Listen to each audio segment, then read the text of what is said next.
The Knowledge School, Kai Campus, Class 7, Subject Science, Lecture number 11, Chapter number 7, Water, Water Everywhere. Topic, Safe Water. Page number 81. Today we learn about different problems which are created by using bad water. We tend to take water from granted. We turn on a tap and we have water to drink or wash with. We flush the toilet and water washes away our waste. जब भी हमें water चाहिए होता है हम just tap on करते हैं और हमारे पास वाटर आ जाता है, चाहे हमने उसे अपने हैंड वॉश करने के लिए यूज करना हो, अपनी बॉडी वॉश करने के लिए यूज करना हो. But at least 2/3 of the people in the world do not have tap inside their home. बहुत सारे लोग ऐसे हैं जिनके घरों में टैप प्रेजेंट नहीं है. उन्हें वाटर लेने के लिए बाहर जाना पड़ता है. For example wells, water hole, streams और रिवर. और ये वाटर मोस्टली पोल्यूटेड होता है.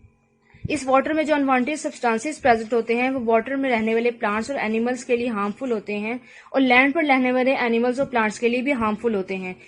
इस वाटर को जब एनिमल्स और ह्यूमंस ड्रिंक करते हैं तो उनकी बॉडी को हार्म करते हैं. जर्म्स उनकी बॉडी में एंटर होते हैं और उनकी बॉडी के लिए हार्मफुल होते हैं. वाटर डिफरेंट वेज से पोल्यूटेड हो सकता है. सबसे पहले उसमें आता है अनट्रीटेड सीवेज. अनट्रीटेड मीन जिसको हमने ट्रीट ना किया हो, क्लीन ना किया हो सीवेज को. The faeces and urine in untreated sewage में कॉज हार्मफुल जर्म्स.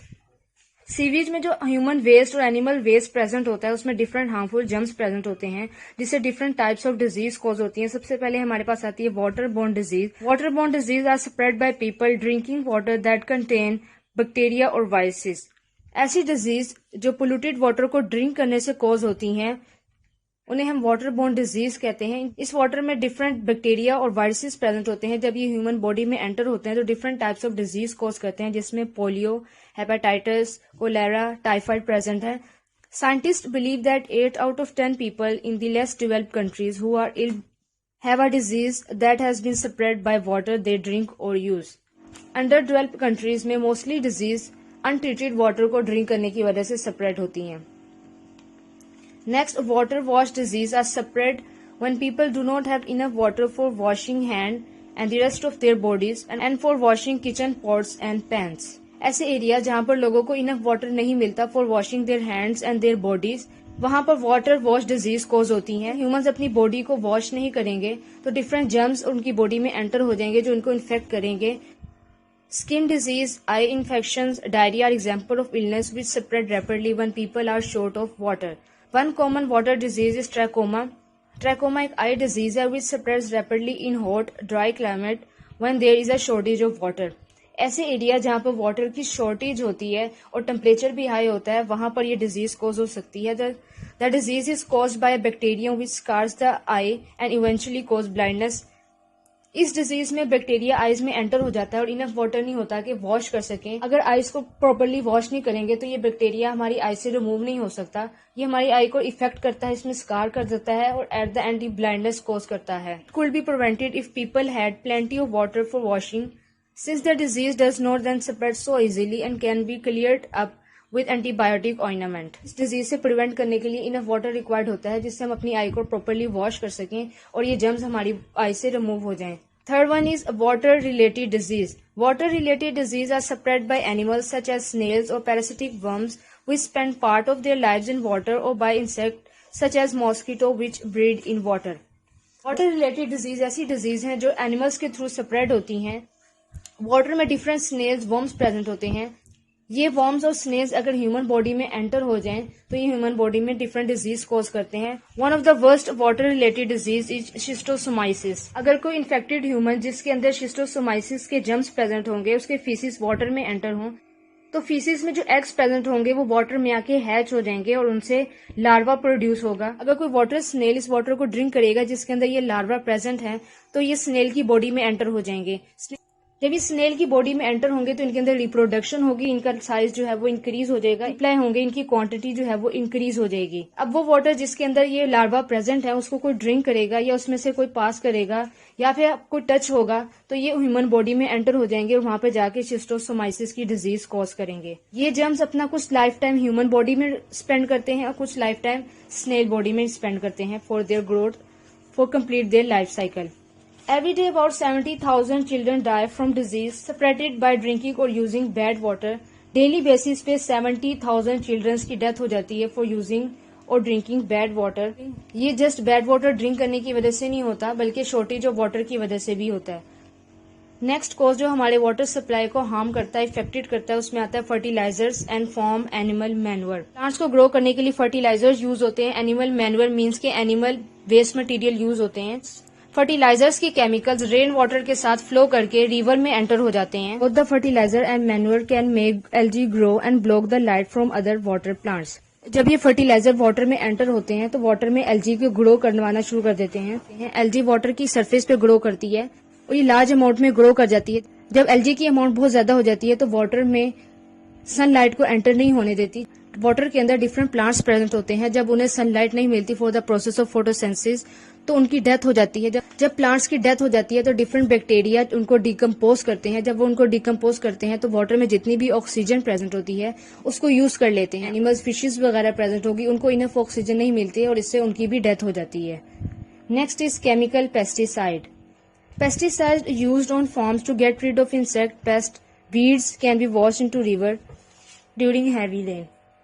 फार्म्स में डिफरेंट इंसेक्ट्स को किल करने के लिए पेस्टिसाइड्स यूज किया जाता है। जो डिफरेंट इंसेक्ट जो फील्ड को डिस्ट्रॉय करते हैं, हार्म करते हैं, को किल करने में यूज करते हैं।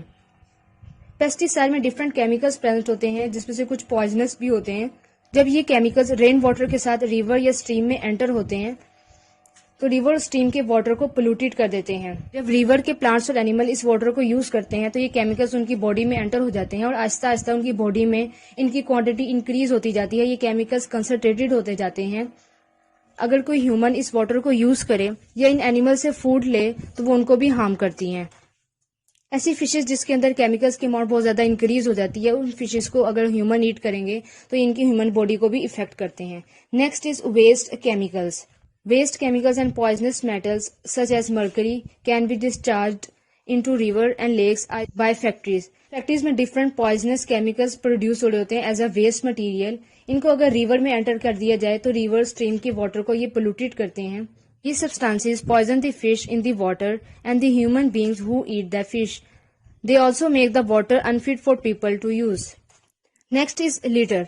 Waste paper, old cans, plastic bags, fishing lines and other objects thrown by people into ditches, river and the sea. Different waste material, for example paper, can, plastic bags, river में enter हो जाते हैं तो water में present wild life को disturb करते हैं। Turtle for example may swallow plastic bags mistaking them for jellyfish. For example जो turtles होते हैं वो plastic bag को jellyfish समझ के eat कर जाते हैं जो उन्हें harm करते हैं। Next is oil. Oil transfer करने के लिए ships use होती हैं from one place to another. अगर किसी शिप में से ऑयल टैंक डैमेज हो जाए, ओपन हो जाए तो ये ऑयल सारा वाटर में एंटर हो जाता है। जो वाइल्ड लाइफ को, जो वाटर में डिफरेंट एनिमल्स और प्लांट्स प्रेजेंट होते हैं उनको डैमेज करता है, क्योंकि ऑयल इवेपोरेट नहीं हो सकता, रिमूव नहीं हो सकता। जब ये ऑयल फिश, सी बर्ड्स, सील्स, डॉल्फिन, शेलफिश और डिफरेंट एनिमल्स की बॉडी में एंटर होता है तो उनकी बॉडी को पॉइजन कर देता है। ये ऑयल डिफरेंट वाटर बर्ड्स की बॉडी के साथ स्टिक हो जाता है, मूव नहीं होता, जिसकी वजह से बर्ड्स फ्लाई नहीं कर सकते for the search of their food और इससे उनकी डेथ हो जाती है। इस ऑयल को वाटर से रिमूव करने के लिए सालों लग जाते हैं। Next is power station. Many power station extract water to produce steam और for cooling purpose. Different power station में water as a cooling agent use होता है, टेम्परेचर लो करने में हेल्प करता है।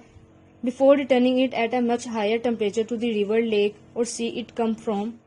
इस हाई टेम्परेचर वाटर को रिवर और लेक में एंटर कर दिया जाता है। हाई टेम्परेचर वाटर में ऑक्सीजन की अमाउंट कम होती है।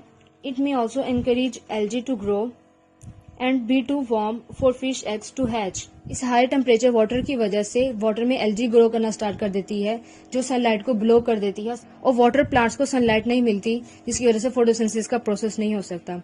इस वाटर की वजह से रिवर का टेम्परेचर हाई हो जाता है जिसकी वजह से फिशेज के एग हैच नहीं हो सकते। Next is landfill site. Poisonous substances from landfill site can be washed into river by rainwater. These substances can harm wildlife and make the water unfit or dangerous for people to use. इस area जहाँ पर construction का process हो रहा होता है वहाँ पर different poisonous substances rain water के साथ फ्लो करके रिवर में एंटर हो जाते हैं। ये पॉइजनस सब्सटेंसेस वाइल्ड लाइफ को हार्म करते हैं। जब इस वाटर को ह्यूमन बीइंग ड्रिंक करते हैं तो उनको भी इफेक्ट करते हैं।